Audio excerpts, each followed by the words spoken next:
WBTV News on Bounce. Now it's time for Ask Mama Mack, a segment we do every Tuesday night to discuss issues facing parents and children across the world. Of course, it's my mama, Stella Mack. Ms. Stella, thank you, is back. Nice to see you. How was your Memorial Day? It was nice. I spent it with my aging cousin, so it was nice. Good stuff. Yeah, a little day trip. Well, it's good to see you. Overnight trip. Yes, definitely. Well, it's good to have you back. Well, thank you. Let's go. All right. Tonight, the Cincinnati Zoo's decision to kill a 17-year-old gorilla is still sparking outrage. You've seen this, right? TV personality Jack Hanna, in case you didn't know, is a big deal, is speaking out on this controversial decision. Take a listen. I've seen a silverback gorilla take a green coconut, which you can't even bust up with a hatchet, and go like this. Beyond the strength of anything you would ever know. They made the correct decision. As a matter of fact, it's a millisecond decision. They cannot tranquilize it. It takes 5 to 10 minutes. All of us are sorry. We're all in the zoo world heartfelt for this whole thing. But thank goodness a human being is alive today because of the decision the Cincinnati Zoo made. All right, Hanna also added that he doesn't blame the boy's mother, but he says we all have responsibilities to make sure kids are safe. Mama Mack, do you agree with him? I just saw the look you gave me when he said that he doesn't blame the mother. You know, when I first heard the story this weekend, and I was just really touched by the fact that they did take the gorilla's life, because I'm an animal lover. And I feel like if the gorilla really wanted to cause harm to the little guy, just like he said he's seen a silverback, he could have immediately done that. And I just feel that he was showing some sort of protective care for the little boy. Even though he was dragging him through the water, he wasn't trying to drown him, right. You know, and everything. I see the frown on your face like, wait a minute, Mama Matt. But seriously, if that little boy had done something to antagonize him, I think he would have immediately just his head. And the little boy was screaming, Mama. Yes.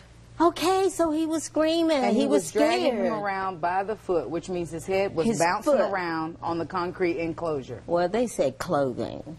Yeah. His head was bouncing around on the concrete. Wow. Well, Still. The problem is with that situation, I understand sort of where you're going with this, but if you take pit bulls, just for instance, pit bulls have that innate thing about them. Some of them are but if they attack, sometimes they might not attack right away. They might be just, you never know what might set them off, so you don't know what could have set that. But I just hate, I don't like to kill for anything. Harambe too. 17 years old, he was on the track to start breeding in, a few years. I get it, but I also agree with what the zoo official was saying. CNN aired the entire news conference saying that, people weighing in after the fact is kind of like Monday morning quarterbacking, and that, they did what was protocol. And this zoo has been open since what, 1978, or the gorilla exhibit has been there that long, and they've never had any issues. They are saying that they are going to, look at the security and the enclosures and everything like that. But I think we have to be careful not to place an animal's life above a human. I understand that too. I understand that. And I love animals just fine. Yes. But between the gorilla and the kid, I'm on team kid. Yeah. I understand about the kid, but I still feel that there was some, I won't say love there. But if the gorilla really wanted to, immediately, once he got that kid in his hands, he could have just took his little brain and crushed it like that. It's a debatable. Toughie. It's a toughie. But, it is. And one other thing, the kid's life is important. Don't get me wrong, folks. I love kids. I love kids. You take care of kids. I take care of kids. You have 3 kids.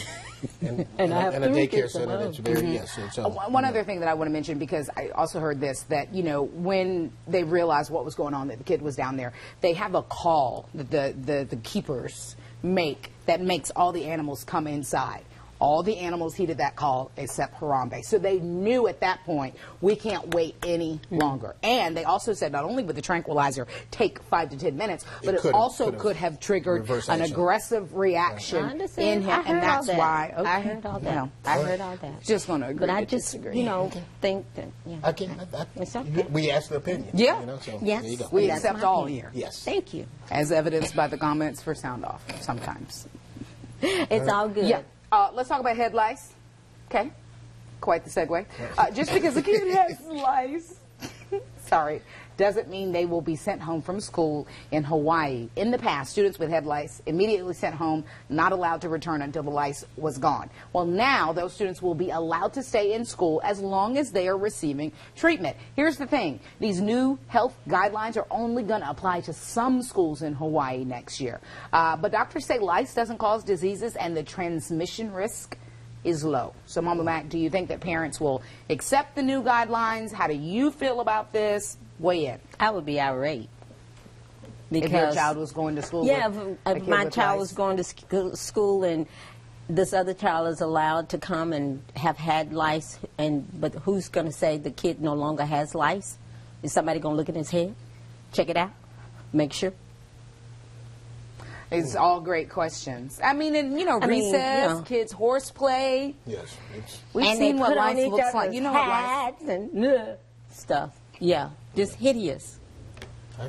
You know, if your kids got lice, keep them home. Clean it up. I think it's just clear Send 'em like the back. way that I think you probably think the same thing. I know I do. I think if the kid has lice, it's not. It's nasty. Okay. All right. So let's get back to Mama Mack. We want your take on tonight's Sound Off Charlotte topic. There's a new weight loss tool that could help obese people lose weight, which is a good thing, right? Losing weight. But doctors say this ingestible and inflatable balloon system fills your stomach and curbs your appetite. The balloon system, known as Obalon, could help a person drop nearly 7% of their body weight. During clinical trials, researchers say patients lost 6.8% of their body weight over 6 months. The balloon system could cost around $1,500 right now. It has not been approved by the FDA, the Federal Drug Administration. So we wanted to know from you, does this weight loss method seem safe to you? No, I don't. Injecting or whatever, not injecting, but that too. Something foreign into your system. I mean, who's to say your body's not going to reject that, and cause other problems? Granted, it hasn't been approved and all that stuff because, all the tests and whatever they're supposed to, But no, not for me. I don't need to lose weight that bad. But if you were in a situation. And I know. It's foreign. Zip the lip, stop eating, or push back from the table. But what? I will also say that if it were that simple as, just don't eat anymore. Okay. If it were that simple, I don't think we would have a problem with obesity in this country. I mean, I think at the end of the day, you have to figure out what is driving you to eat. And True balloon, that. no balloon. True that. If you don't get to the root cause of what is driving you to not be able to push back, because you think about people who get weight loss surgery who think it's a quick fix. It's not. Once you have it, you have to still exercise and adhere to, certain dietary restrictions, or else you're going to put the weight back on. Or even the people that are actually losing weight With the right way. yes. There's the show, the gain weight show that they have. I can't remember what it is. Biggest Loser. Biggest Loser. Did you see? There's a big report that's come out now that a lot of those that lost so much weight have come back and gained it and put it back on. Well, it's tough. It's a never-ending battle. So you're every day saying it's a choice. if push come to shove, you would let that be? No, I would not do that. I just think that if you have never had a weight problem, I mean a significant weight problem. I don't mean the same pesky 5 to 10 pounds. I'm talking. This weight loss is for obese people. There is a difference. So if you have never been there and felt that hopelessness, helplessness, that dependence on food, whether it's an emotional eater, addicted to food, whatever, food addiction is real, then I think you have to be careful not to just dismiss it. Desperation would drive people to do that. I would not do it, but I understand, having been significantly overweight at one point in my life, 270 pounds, I'm 5'1", I get that. And it's a struggle. You have to take it on head on. Oh, yeah. Every day you got to make the decision. Every day. Ask me what your opinion is. That's Absolutely. right. So I gave you my Appreciate that. opinion. Yes. Okay. I appreciate that. Mama Mack getting feisty up here on the thing. We better break this up before y'all get. We're gonna take a break. No, we're good. There you are.